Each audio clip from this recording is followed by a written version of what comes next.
In this short PHP project, you'll learn how to send an email with an attached file from a form like this. We'll include a rich text editor so the email can contain HTML, and instead of using just a plain SMTP server to send the email, we'll use an email API so we can see how that compares to plain SMTP. All the source code shown in this video is freely available, and a link to that is in the description. We'll start with this code. Here we have a file called form.php that contains some simple HTML. I'm using my favourite classless style sheet, water.css, so we get some styling without having to add any classes. The body of the document contains a form with text inputs for a name, email address and subject, a text area input for the message body, and a file input for the message attachment. In the browser, it looks like this. First, let's add a rich text editor to the text area so we can add some HTML to the message content without having to enter actual HTML code. There are many browser-based rich text editors available, some free, some paid. I'll use the popular TinyMCE, which has a free tier and is very simple to use. I do recommend registering for a free API key, which you can do on their website here. Once you've done this, to integrate TinyMCE into your application, the simplest way is to load the required JavaScript library from their CDN. There's a script tag in the official documentation that includes a link to the editor JavaScript file. Note that this link includes your API key. Back in the form.php script, let's paste that script tag into the head section of the HTML. Then, to enable the editor on the text area element in the form, let's add another script element after this. In here, we'll call tinymce.init, passing in an object with a selector property, with a value that selects the text area element, in this case the element with an ID of body. In the browser, the text area now has a rich text editor. This has a lot of functionality enabled by default. For example, for formatting the text alignment, font, and so on. To keep it simple, for this example, let's reduce this to just buttons for bold and italic. So after the selector property, let's set the menu bar property to false to hide the menu bar. We'll set the toolbar property to just bold and italic. We'll hide the status bar by setting that property to false, and we'll reduce the height of the editor to 160 pixels.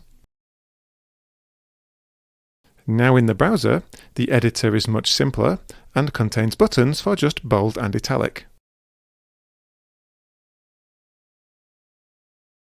Check out the official documentation for the various options available to customize the editor. Now we have a form where we can specify all these values for an email with an attachment. We can process it when it's submitted. This form submits its data to a script called processForm.php. In that script, first let's get the values from the form, most of which will be in the post array. Details of the uploaded file will be in the files array. There are several attributes we can get for the file. We just need the path to the actual uploaded file, the original file name, and the type.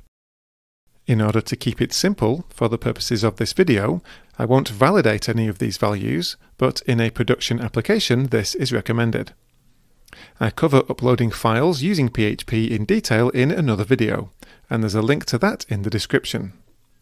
As I covered in that video, when a file is first uploaded, it's saved to the server's temporary folder with a temporary file name. This is the value we'll get in this file path variable. If you want to save the file to a more permanent location, what you'd do then is use the move uploaded file function to move this file to a different folder. However, as we're going to attach this file to an email, we don't need to do that. We can attach it directly from the temporary folder. For security though, it's good practice to make sure that the file path refers to an uploaded file and not a file elsewhere on the server. This is what the isUploadedFile function is for. So let's call that method, passing in the file path, and if the path isn't to an uploaded file, then let's throw a new unexpected value exception with a suitable message. So if someone tries to get a file from the server by spoofing a different file name, then they'll see this exception.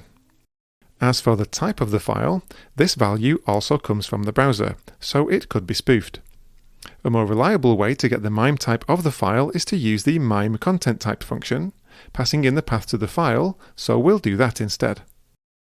Now we have all these details, we can send the email. In my other video on sending emails using PHP, I show how to send emails using the PHP mailer package and an SMTP server.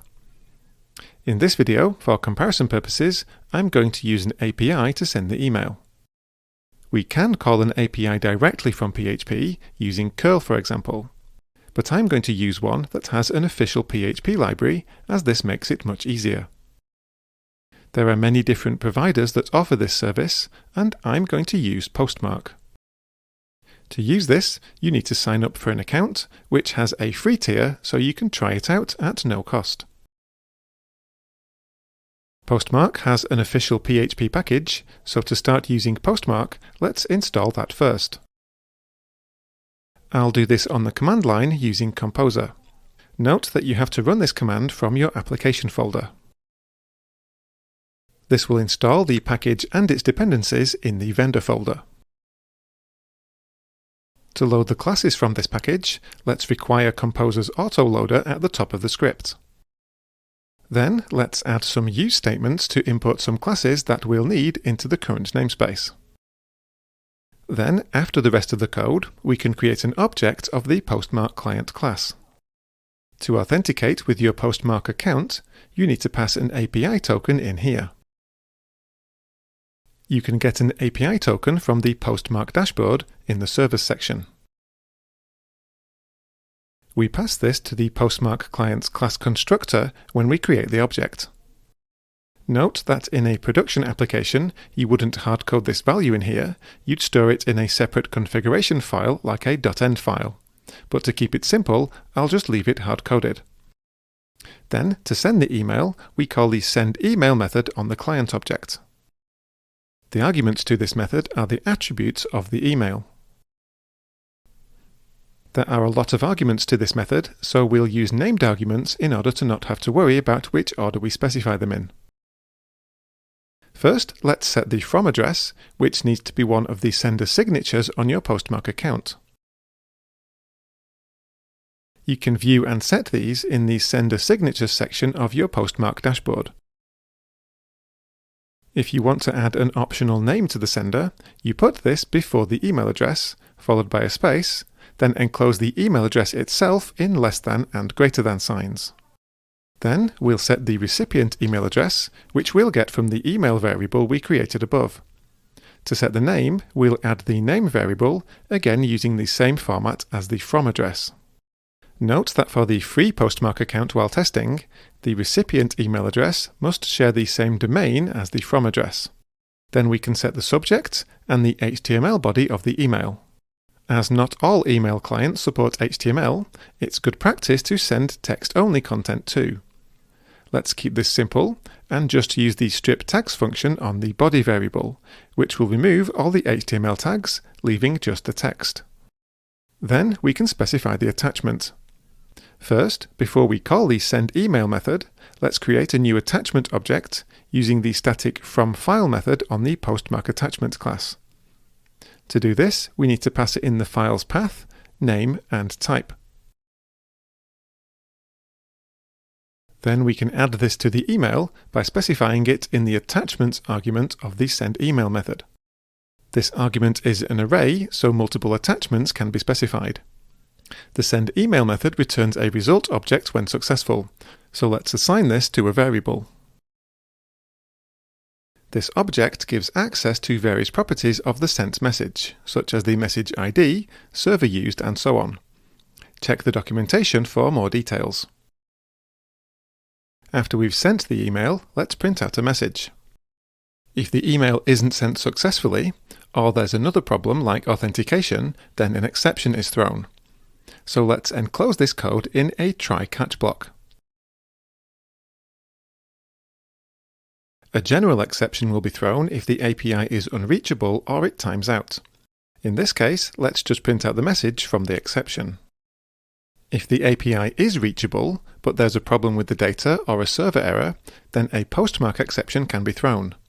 So let's catch this before the general exception with another catch block. This class has a message property, so if this catch block runs, let's print that out. Let's give that a try.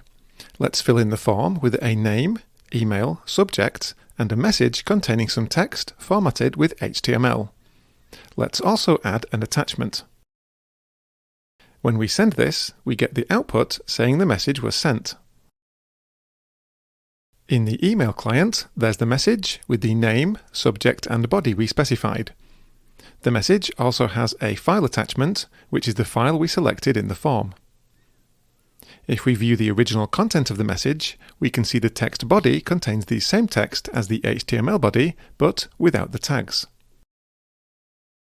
You might have noticed that when sending this email, we got the response quite quickly.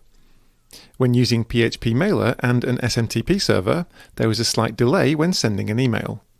This is because SMTP is a chatty protocol that doesn't return an immediate response. So sending using an API can be faster and therefore return a quicker response to the browser. I've just shown a basic example here, but the Postmark API does have much more functionality if you need it. Check out the official documentation for more details. There's a link to all the source code shown in this video in the description, along with links to sites shown and relevant documentation. Please don't forget to like, comment and subscribe, and as always, thank you for watching.